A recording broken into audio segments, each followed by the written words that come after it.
Italy के Venice शहर के पास शांत और खूबसूरत लगून में एक छोटा सा द्वीप पोएग्लिया। आज ये वीरान और डरावना है, लेकिन कभी ये एक सामान्य जगह हुआ करता था। इसकी बर्बादी की कहानी शुरू हुई सदियों पहले, जब दुनिया की सबसे भयानक महामारियों में से एक ने दस्तक दी। 14वीं सदी में जब यूरोप में ब्लैक डेथ यानी ब्यूबोनिक प्लेग नामक महामारी फैली, तो इसने करोड़ों लोगों की जान ले ली। वेनिस एक बड़ा व्यापारिक केंद्र था, इसलिए वहां ये बीमारी बहुत तेजी से फैली। अधिकारी इस महामारी को रोकने के लिए बेताब थे। उन्होंने एक क्रूर लेकिन प्रभावी उपाय सोचा। जिन लोगों को भी प्लेग से थोड़े से भी लक्षण दिखते, उन्हें जबरदस्ती उनके घरों से उठाकर पोएग्लिया द्वीप पर फेंक दिया जाता। ये द्वीप एक क्वारंटाइन कॉलोनी बन गया, लेकिन ये कोई अस्पताल नहीं था, ये एक मौत का टापू था। यहाँ लाए गए लोगों को मरने के लिए छोड़ दिया जाता था। पुरुष, महिलाएं, बच्चे सब एक साथ। जब लोग मर जाते तो उनकी लाशों को बड़े बड़े गड्ढों में डालकर जला दिया जाता, ताकि बीमारी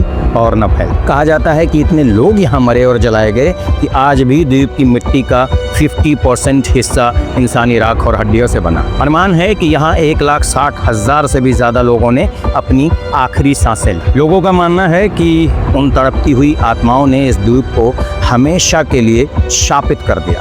उस पर दूसरा अभिशाप ये कि सदियों तक वीरान रहने के बाद 1922 में पोएग्लिया द्वीप पर एक और काली छाया पड़ी।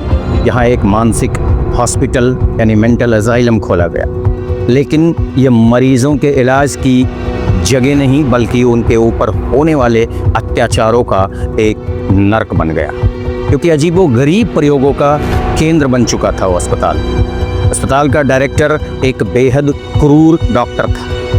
वो मानता था कि पागलपन का इलाज दिमाग के कुछ हिस्सों को निकाल कर किया जा सकता है। वो मरीजों पर भयानक और दर्दनाक प्रयोग करता था। बिना बेहोश किए उनके दिमाग की सर्जरी यानी लोबोटॉमी की जाती है, जिसमें वो ड्रिल और हथौड़े जैसे औजारों का इस्तेमाल करता। मरीजों की चीखें अस्पताल के टावर से गूंजती थी, लेकिन द्वीप के अलग थलग होने की वजह से उनकी आवाज़ सुनने वाला कोई नहीं। मगर वो कहते हैं ना कि जिसकी कोई नहीं सुनता उसका खुदा सुनता है। कहते हैं कि कुछ समय बाद वो डॉक्टर खुद ही पागल हो गया। उसे प्लेग के पीड़ितों के भूत दिखने लगे जो उसे सताते थे। वो दावा करता था कि उसे मरीजों की चीखें और आत्माओं की फुसफुसाहट सुनाई देती। एक दिन वो अस्पताल के ऊंचे बेल टावर पर चढ़ा और वहां से कूदकर अपनी जान दी। किंवदंती है कि जब वो नीचे गिरा तो वो मरा नहीं था, बल्कि एक अजीब सी धुंध ने उसे चारों तरफ से घेर लिया और उसका दम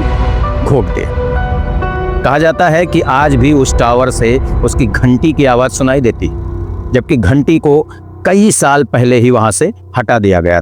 अब पोएग्लिया एक प्रतिबंधित भूतिया द्वीप बन चुका है। 1968 में अस्पताल को हमेशा के लिए बंद कर दिया गया और तब से ये द्वीप पूरी तरह से वीरान है। इटली की सरकार ने इस द्वीप पर आम लोगों और पर्यटकों के जाने पर पूरी तरह से प्रतिबंध लगा रखा है।